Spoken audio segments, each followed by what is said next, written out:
ایک شخص نے اپنے کزن کو، اپنے چچا کے بیٹے کو، چچا زاد کو قتل کر دیا اور خود ہی اس کا مدعی بن کے حضرت موسیٰ کے پاس آیا کہ بتائیے جناب میرے اس بھائی کو کس نے قتل کیا ہے؟ حضرت موسیٰ نے ایک سادی سی بات کی، کیا فرمایا؟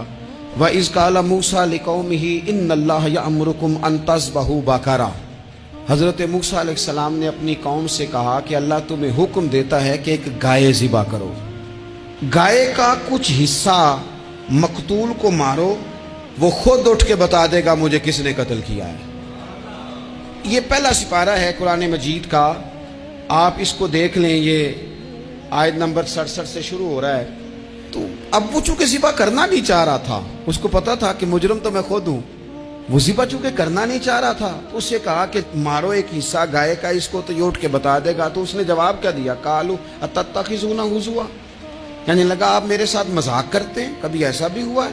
قال اعوذ باللہ ان اکون من الجاہلین، حضرت موسیٰ علیہ السلام فرمانے لگے میں اللہ کی پناہ مانگتا ہوں میں جاہلوں میں سے ہو جاؤں۔ جب کہا نہیں ذبح کرنی ہے تو اب ذرا دیکھیے کرنا نہیں نہ چاہ رہے۔ قالوا ادع لنا ربک یبین لنا ما ہی، کہنے لگے اے موسیٰ پھر آپ نہ رب سے دعا کریں کہ وہ ذرا کھول کے بتائے وہ گائیں کس طرح کی ہو، ارادہ نہیں نا ذبح کرنے، آپ دعا کریں۔ قال انہ یقول انہا بقرۃ لا فارض ولا بکر، فرمایا کہ رب کہتا ہے وہ گائے نہ بوڑھی ہو نہ زیادہ بچیا ہو، عوان بین ذالک، ان کے درمیان ہو، یعنی جوان گائے ہو۔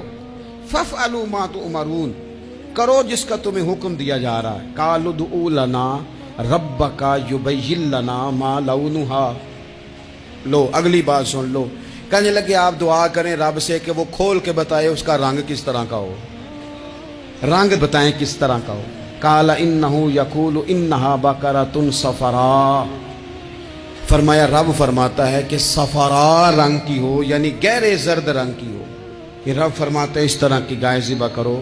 فاقع لونھا تسر الناظرین، اور جب کوئی اسے دیکھے تو اسے اچھا بھی لگے، آنکھوں کو اچھی لگے وہ گائے، اس طرح کی گائیں ذبح کرو۔ لو اتنی باتیں بتا دی۔ قالوا ادع لنا ربک یبین لنا ما ہی، کہنے لگے نہیں آپ پھر دعا کریں اللہ ذرا کھول کے بتائے گائیں کس طرح کی ہو۔ ان البقرہ تشابہ علینا، ہمیں ذرا گائیں پر شبہ پڑ گیا ہے کس طرح کی ذبح کرنی چاہیے۔ وَإِنَّا انشاءاللہ لمہتدون، اگر اللہ نے چاہا تو ضرور ہم ہدایت پا جائیں گے۔ پھر اللہ تعالیٰ نے فرمایا کہ قال انہ یقول انہا بقرۃ لا ذلول تثیر الارض، گائیں اس طرح کی ہو کہ وہ کبھی کھیتی میں نہ چلائی گئی ہو، یعنی اس کو کبھی کام نہ اس سے لیا گیا ہو۔ بیل کو لوگ لگاتے تھے نا، جو کام آج ٹریکٹر سے لیا جاتا ہے وہ گائے بیل سے لیا جاتا تھا، تو وہ کھیتی باڑی کے کام نہ اس کو لگایا گیا ہو۔ ولا تسقی الحرث، اور نہ اس سے پانی نکالا گیا ہو، نہ کھیت چلانے ہل چلانے میں لگائی گئی ہو، اور وہ جو کنواں ہوتا تھا جس کے گرد گائیں گھومتی تھی، تو کہا وہ بھی کام اس نے نہ کیا ہو گائے نے۔ مسلمۃ لا شیۃ فیہا، وہ ہر عیب سے پاک ہونی چاہیے۔ قالوا الآن جئت بالحق، اب کہنے لگے اب آپ صحیح بات لے کے آئے، اب سوال ختم ہو گئے نا، کہنے لگے اب آپ بات فذبحوہا، انہوں نے ذبح کر دی۔ وما کادوا یفعلون، پر ایسا کرتے نظر آتے، لگتا نہیں تھا کریں گے ذبح پر ذبح۔ اچھا یہ گائیں پھر ملی کیسے؟ امام خازن کہتے ہیں کہ ایک نیک آدمی تھا، تو اس کا آخری وقت آ گیا تو اس کے پاس جو کل جمع پونجی تھی وہ ایک بچیا تھی، گائیں کی بچی، بچیا ویڑی، اس کے پاس وہ ایک بچیا تھی صرف۔ تو اس نے اس طرح کیا کہ اس کی گردن پر ایک مہر لگائی، اللہ کے نام پر بطور امانت اس نے اس کو جنگل میں چھوڑا، کہا یا اللہ میرا بیٹا ایک ہی ہے وہ بھی چھوٹا ہے، اس کی حفاظت کرنا اور میرے بیٹے کو پہنچا دینا۔ بچہ بالغ ہو گیا، اس کی ماں نے کہا بیٹا جو امانتیں رب کے پاس رکھوائی جائیں نا ان میں خیانتیں نہیں ہوا کرتی، جا جا کے جنگل میں آواز دے تیری گائے واپس آ جائے گی۔ اس نے جا کے جنگل میں آواز دی کہ وہ جو میرے باپ نے امانت رکھوائی تھی وہ کدھر ہے؟ وہ نشان لگی ہوئی گائیں دوڑتی ہوئی اس کے پاس آئی۔ واللہ خیر الرازقین، جب رب بندوبست کرے، جب اللہ بندوبست کرے تو پھر معاملہ اور ہوتا ہے۔ وہ گائے آ گئی، اب اس نے کیا کیا اس نوجوان نے کہ وہ گائے گھر لایا، ماں سے آ کے کہا کہ اماں یہ تو اللہ نے فضل کر دیا۔ ماں کہنے لگی پتر حالات ہمارے خراب ہیں، منڈی میں لے جا اسے بیچ دے، لیکن سودا میری مرضی کے بغیر طے نہ کرنا۔ کس کی مرضی کے بغیر؟ کس کی؟ اماں کی مرضی۔ اور سنو یار، تھے کچھ لوگ جن کو لوگوں نے تانے بھی دیے کہ تم ماں کے پیچھے لگ گیا ہے، لوگوں نے بڑا کچھ کہا، پر جو ماں کی مرضی پہ لگیں ناکام نہیں ہوتے زندگی میں۔ یہ دیکھو ماں کی مرضی پہ لگا۔ اس کی قیمت کتنی تھی گائے کی؟ بڑی مہنگی تھی، پر 3 دینار کی تھی۔ منڈی میں لے گیا، 3 دینار اس کی قیمت لگ گئی۔ تو ماں نے کہا تھا میری مرضی کے بغیر سودا نہ کرنا۔ اب بچے تو نہیں نہ مانتے، اماں کو کیا پتا باہر بزنس کیا ہے، لین دین کیا ہے، پر ماں نے کہا تھا میری مرضی۔ بندہ دے رہا ہے اسے 3 دینار، اس نے کہا جی میں نے طے تب کرنا ہے، ڈن تب کرنا ہے، پہلے اماں سے پوچھنا ہے۔ گھر جا کے اماں سے پوچھا، اماں کہنے لگی دے دے۔ واپس آیا تو اس نے کہا کہ میں 6 دینار دیتا ہوں پر میری شرط ہے، ماں سے نہیں پوچھنا۔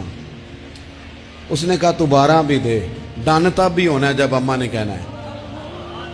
وہ جب اس طرح کی اس نے گفتگو کی، واپس اپنی والدہ کے پاس گئے، کہنے لگے اماں سمجھ نہیں آتی، 3 دینار کی گائیں بندہ 12 میں خریدنے کو تیار ہے، شرط لگاتا ہے کہ اماں سے نہیں پوچھنا۔ تو والدہ کہنے لگی پتر پہلے اس سے جا کے پوچھ کیا وہ ہے کون؟ یہ کوئی روحانی معاملہ ہے، کوئی غیبی مدد ہے، پوچھ۔ اس سے جا کے پوچھا تو وہ کہنے لگا میں تو فرشتہ ہوں اللہ کا، تو نے گائیں بیچنی نہیں، اس لیے کہ تیرا باپ بھی نیک ہے، تیری ماں بھی نیک ہے، رب تیرے رزق میں برکت پیدا فرمانا چاہتا ہے۔ ماں باپ نیک ہونا رزق میں برکت ہو جاتی ہے۔ ماں باپ نیک ہوں، ان کی صالحیت کا اثر پہنچتا ہے بچوں تک۔ رزق حلال کما کے لانے والے ہوں تو گھر میں برکت ہوتی ہے۔ جا کے کہا کہ تیرے ماں باپ نیک تھے، اسے نہ بیچنا گائے کو، تو کیا کریں؟ کہنے لگے بنی اسرائیل والے سوال کر کر کے خود مشکل میں آ گئے۔ اب وہ ایسی گائے جو جوان بھی ہو، یہاں تو ہر غریب آدمی اپنی گائیں یہاں لگا دیتا ہے، کھیتی باڑی میں یہاں لگا دیتا ہے، کنویں میں پانی نکالنے میں تو یہاں تو ہر ایک کی گائیں، تو ایسی گائیں جس کا رنگ بھی اتنا پیارا ہو، زیادہ بوڑھی زیادہ بچی بھی نہ ہو، اور ابھی تک کھیت میں بھی نہ لگی ہو، وہ سوائے تیرے کہیں نہیں ہے۔ اس نے کہا چل پھر مہربانی کر بتا میں کتنے کو دوں گائیں، اگر وہ آ جائیں تو کتنے کو بیچنی ہے؟